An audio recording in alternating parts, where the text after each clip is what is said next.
Hi നമസ്കാരം, ഞാൻ chef Sajith. മഴക്കാലമൊക്കെ നല്ല അടിപൊളി ഒരു കട്ടൻ ചായ കുടിക്കാന്ന് വിചാരിച്ചു.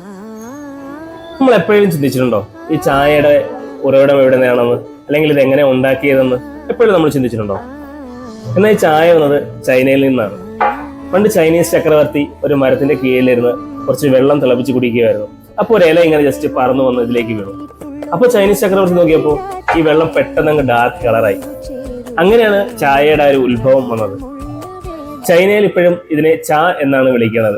ബാക്കി കൺട്രികളിൽ, ഏഷ്യൻ കൺട്രികളിൽ ഇതിനെ ചായ് എന്നും അറിയപ്പെടുന്നുണ്ട്. പിന്നീട് അത് നമ്മുടെ നാട്ടിലേക്ക് വന്നപ്പോൾ അത് ചായയായി രൂപാന്തരപ്പെട്ടു. ലോകത്ത് ഏറ്റവും കൂടുതൽ തേയില ഉൽപ്പാദിപ്പിക്കുന്ന രാജ്യവും ചൈന തന്നെയാണ്.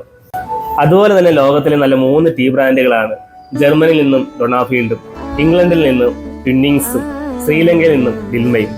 അതുപോലെ നമ്മൾ പലരും ശ്രദ്ധിക്കാത്തൊരു കാര്യമുണ്ട്. നമ്മൾ ചായ കുടിക്കുമ്പോൾ ടീ ബാഗിന്റെ പുറകിലായിട്ട് അതിന് സമയം എഴുതിയിട്ടുണ്ട്. നമ്മൾ ചൂടുവെള്ളത്തിൽ എത്ര സമയം ഇതിന് ഡിപ്പ് ചെയ്യണമെന്നെല്ലാം അതിൽ കറക്റ്റായിട്ട് കൊടുത്തിട്ടുണ്ട്. അതൊക്കെ നമ്മൾ കറക്റ്റായിട്ട് ഫോളോ ചെയ്ത് പോകുകയാണെങ്കിൽ നമ്മൾ അടിപൊളി ഒരു ചായ കുടിക്കാം.